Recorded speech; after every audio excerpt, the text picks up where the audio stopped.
Hello friend, आप सबका बहुत बहुत स्वागत है हमारे यूट्यूब चैनल पे। और आप सबके लिए जो है फिर एक और हम एक बहुत ही इम्पोर्टेंट वीडियो आपके लिए लेके आए हैं। और ये जो वीडियो है वो एसी टेक्नीशियन के लिए है जो एसी का काम करते हैं, चाहे वो पीसीबी का काम करते हैं या मैकेनिकल का काम करते हैं। तो आप सबको पता है कि हमारा इंस्टीट्यूट है और ट्रेनिंग सेंटर है। यहाँ पे हम बहुत सारे कोर्सेज कराते हैं, laptop repairing, mobile repairing, printer, CCTV, LED TV, e vehicle, AC का। तो हमारा क्लासेज जो है ऑनलाइन ऑफलाइन दोनों चलता है। तो अगर आपको कोई कोर्स करना है तो आप जो भी डिस्प्ले पे जो नंबर दिख रहा है उस पर कॉल करके जो डिटेल ले सकते हैं। तो आइए हम टॉपिक पे चलते हैं और जानते हैं कि जो है हम एसी पीसीबी के अंदर आज हम किस टॉपिक पे बात कर रहे हैं और उसको हम कैसे जो है रिपेयर करेंगे। तो हमारे पास जो है आप देख सकते हैं बहुत सारे जो है एसी के अंदर का जो है कैपेसिटर है, जो कि इसको हम कैपेसिटर प्लस कंडेंसर भी बोलते हैं। कैपेसिटर या कंडेंसर बोलते हैं, जो कि ये जो होता है एनपीसी, नॉन पोलराइज कैपेसिटर होता है। और ये जो है साइज में छोटा बड़ा आप देख सकते हैं। और ये जो है अगर इसकी बात करें खासियत, तो ये नॉन इन्वर्टर पीसीबी के आउटडोर में लगा होता है। नॉन इन्वर्टर पीसीबी के अंदर आउटडोर में लगा होता है। और इसका मैं आपको प्रॉपर इस वीडियो में ये बताऊंगा कि अगर ये कैपेसिटर डैमेज हो जाता है तो इससे रिलेटेड एसी में क्या क्या प्रॉब्लम आएगा, उसके डिस्कशन करेंगे हम। और जानेंगे कि अगर ये डैमेज हो जाता तो इससे क्या प्रॉब्लम आएगा, खराब हो जाता तो क्या प्रॉब्लम आएगा एसी में। और अगर ये खराब है तो इसको हम मल्टीमीटर से कैसे चेक करेंगे, वो भी हम चेक करके दिखाएंगे। उसके बाद से अगर ये कैपेसिटर की वैल्यू मतलब ये खराब है और सेम वैल्यू का कैपेसिटर नहीं मिल रहा, तो हम क्या इसके जगह पे कितने वैल्यू का कैपेसिटर लगा सकते हैं। या इसके ऊपर जो स्टिकर लगा है या जो इसमें लिखावट है, वैल्यू लिखा है, वो मिट गया है, तो हम कितने वैल्यू के यहाँ कैपेसिटर लगाएंगे। और जो चौथा जो इंपॉर्टेंट चीज ये है कि इसमें आप देख सकते हैं कि इसमें 3 लेग है, 3 पॉइंट बना हुआ है और इसमें 2 पॉइंट बना हुआ है। तो आपको जो है ये कैपेसिटर 3 लेग वाला भी मतलब 3 पॉइंट वाला भी मिल सकता है और 2 पॉइंट। तो ये 2 पॉइंट का क्या यूज होता है और 3 वाला का क्या यूज होता है, हम इस वीडियो में ये चीजें को कवर करेंगे और जानेंगे कि ये कैपेसिटर जो है इससे क्या दिक्कत होती है और इसको हम कैसे रिपेयर करेंगे। मतलब ये वीडियो देखने के बाद 100% आप कोई भी एसी को जो है उसके अंदर कंडेंसर से इश्यू आता है तो उसको रिजॉल्व कर सकते हैं, रिपेयर कर सकते हैं। तो हमारे साथ जो है हमारे आशुतोष सर हैं, जो कि यहाँ पे ये बताएंगे, पूरा एक्सप्लेन करेंगे। सबसे पहले तो हम स्टार्ट यहाँ से करते हैं कि अगर हमारे ये कैपेसिटर डैमेज हो जाता है, देखिए 2 तरीके से डैमेज होता है कैपेसिटर, 2 तरीके से खराब होता है। एक होता है फिजिकली खराब। फिजिकली का मतलब होता है कि आपने देखा कि ये फूला हुआ है, फटा हुआ है, जल गया है, बर्न हो गया है, तो आप देख के ऐसे ही कंफर्म कर लेंगे कि ये खराब है। लेकिन दूसरा जो तरीका होता है कि अगर ये कैपेसिटर ऐसे ही है लेकिन इसमें कहीं भी डैमेज नहीं है, बर्न नहीं है, लीकेज नहीं है, तो ऐसा नहीं है कि ये सही है, ये वीक हो जाता है, कुछ दिन चलने के बाद वीक हो जाता है। तो इसको हम कैसे चेक करें, तो इसको चेक करने के लिए हम मल्टीमीटर का यूज करेंगे। उससे पहले सर आप एक्सप्लेन कीजिए और हमें बताइए कि ये कैपेसिटर की जो वैल्यू होता है वो किस में होता है। जी देखिए, सबसे पहले तो मैं आपको बताना चाहूंगा, मेरा नाम आशुतोष चौबे। बिल्कुल। और एसी मैकेनिकल में ही इसका यूज होता है। हाँ। एसी में तो हमारा इतना बड़ा कैपेसिटर यूज होता नहीं है। हाँ। और एसी मैकेनिकल में भी अगर हम एसी की बात करें, जैसे आपका विंडो एसी आ गया, स्प्लिट एसी आ गया, तो इसमें आपका नॉन इन्वर्टर एसी में ही इसका कंप्रेसर को चलाने के लिए यूज होता है। कंप्रेसर और प्लस आपका फैन का। ठीक है। तो इसका जो नॉन इन्वर्टर कंप्रेसर में या फिर एसी में जो यूज होता है, इसमें जैसे कि आपने पहले पॉइंट की बात, पहले हम पॉइंट की बात करते हैं। जैसे ये 2 पॉइंट है और 3 पॉइंट है, इसको एक्सप्लेन कीजिए सर। इस पॉइंट के बारे में हम थोड़ा सा बताएंगे आपको कि जहां पे अगर ये कैपेसिटर 2 पॉइंट वाला लगा, बिल्कुल बिल्कुल, ये 2 पॉइंट वाला हमारा केवल कंप्रेसर को ऑन करने के लिए लगा। जो कंप्रेसर होता है एसी के अंदर, आप सबको पता ही होगा कि कंप्रेसर से ही हमारा कूलिंग होता है। तो कंप्रेसर को ऑन करने के लिए दोनों पॉइंट का यूज किया। कंप्रेसर को आपका स्टार्टिंग और रनिंग का 2 पॉइंट ये लगा हो। बिल्कुल बिल्कुल। और अगर 3 टर्मिनल वाला आप अगर ऐसा कैपेसिटर देखें जिसमें 3 टर्मिनल लगा हो, तो आप देखेंगे उसमें जो आउटडोर का फैन मोटर होता है, उसका फैन मोटर भी इसी से स्टार्ट होता है। अच्छा, मतलब आउटडोर का जो फैन मोटर है वो भी इससे स्टार्ट होता है। तो ये 3 पिन का ये मतलब बेनिफिट है। हाँ जी। और 2 पिन वाला होगा, 2 पिन का है, तो जैसे मान लीजिए कि उसमें फैन मोटर का अलग से उसका कैपेसिटर, ओनली ये कंप्रेसर को ऑन करने के लिए होगा।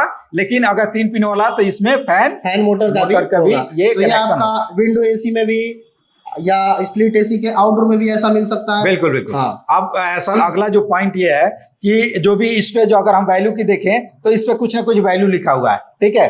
यहाँ पे 50 माइक्रोफैराड जो भी लिखा हुआ है, अगर मान लीजिए कैपेसिटर खराब हो जाता है, हमने मल्टीमीटर से चेक किया, जो कि अभी हम चेक करके कंफर्म करेंगे, अगर ये खराब है तो क्या हम सेम वैल्यू का यहाँ पे कैपेसिटर लगाएंगे या इससे हम कम का लगा सकते हैं या ज्यादा का लगा सकते हैं? देखिए, अगर हम बात करें एसी में कैपेसिटर की लगाने की, क्योंकि एमएफडी में ही कैपेसिटर लगता है। हाँ।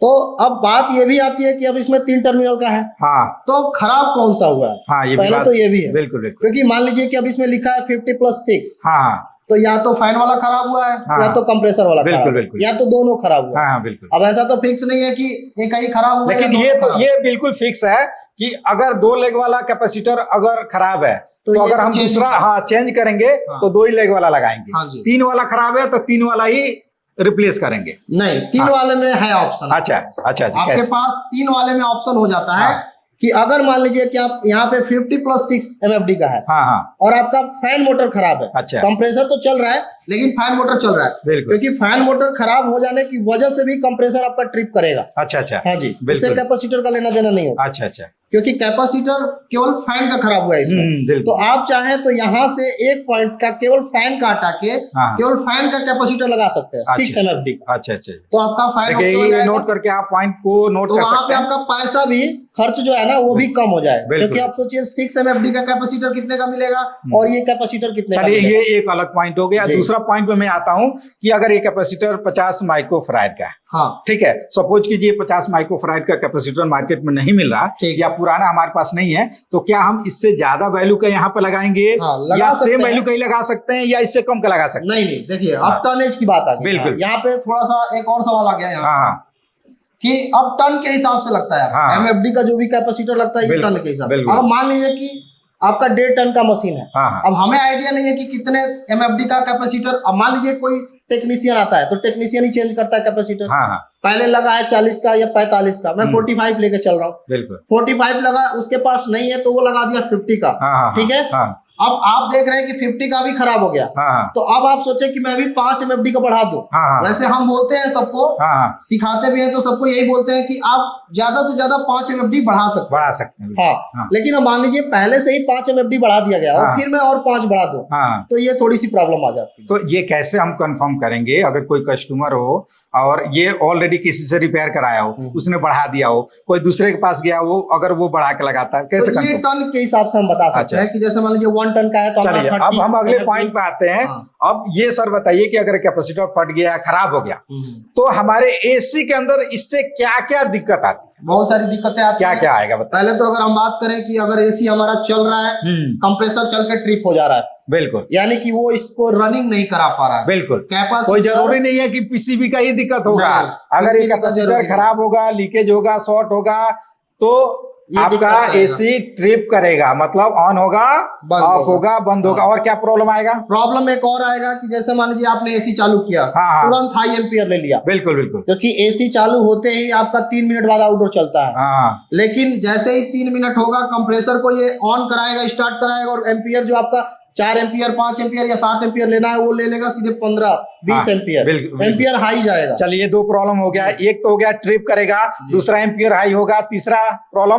तीसरा प्रॉब्लम ये है कि उसको चलने नहीं देगा। जब चलेगा ही नहीं तो आपका डेड कंडीशन हो गया। फिर उस समय मतलब रिस्टार्टिंग का भी इशू आ सकता है। ऑन हो सकता है, फिर बंद होगा, फिर ऑन होगा, बंद होगा। ये मेन इसमें इशू आता है, जिसकी वजह से जो है कैपेसिटर मतलब अगर खराब होता है तो इसी में मतलब एसी के अंदर दिक्कत आएगा। अब सर हम जो सबसे जो मेन पॉइंट आता है वो ये आता है कि अगर ये कैपेसिटर अगर हम चेंज कर रहे हैं, ठीक है, तो हम कंफर्म कैसे कंफर्म कि ये सही है खराब? तो चलिए हम लाइव चेक करके इसको दिखाइए। बिल्कुल, इसको चेक करके दिखाइए और आइए हम देखते हैं कि इसको कैसे हम कंफर्म करेंगे, चेक करेंगे कि ये कैपेसिटर वाकई सही है या खराब। आइए, तो सबसे पहले तो जैसे कि अगर हमें कैपेसिटर को चेक करना है तो चेक करने के लिए हमारे पास जो मल्टीमीटर होना चाहिए वो मल्टीमीटर होना चाहिए जिसमें फैराड का ऑप्शन हो।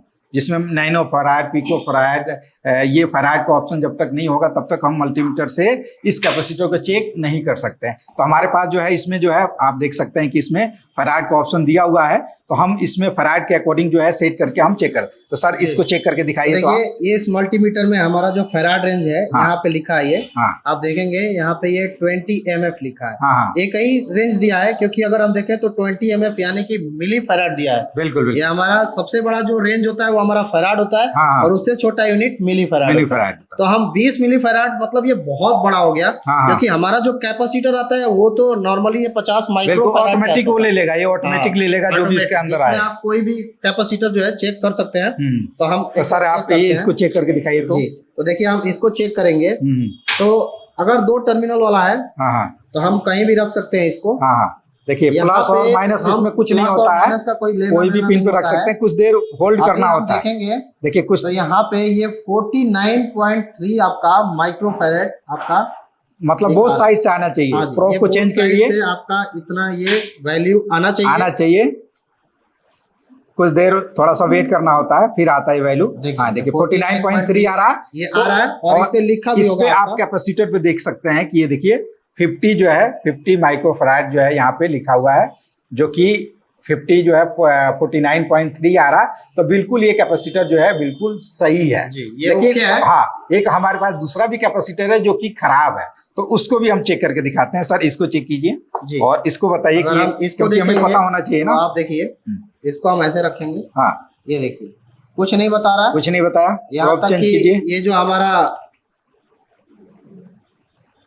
मतलब कुछ बता रहा है, कभी नहीं बता रहा है। ये प्रोब हिल भी रहा है, अगर देखें तो हम इस कैपेसिटर का ये टर्मिनल भी हिल रहा है यहाँ। हाँ, तो इस पॉइंट मतलब इस टाइप के कैपेसिटर को हम लीकेज कंडीशन बोलते हैं कि कभी वैल्यू दिखाता है, कभी वैल्यू नहीं दिखाता है। तो इस तरीके से हम चेक कर सकते हैं। तो आपने देखा कि कैपेसिटर को हमने कैसे चेक किया, और आपको भी ये पता हो गया होगा कैपेसिटर जो है कौन सा कैपेसिटर लगा होता है, उसके वैल्यू हम उसके जगह पे हम कौन सा कैपेसिटर लगा सकते हैं, लीकेज कैसे चेक कर सकते हैं, प्लस 3 लेग वाला कैपेसिटर क्या होता है, डुअल वाला लेग वाला क्या होता है, और कैपेसिटर खराब होने से हमारे एसी में क्या क्या प्रॉब्लम आएगा, मतलब आता है।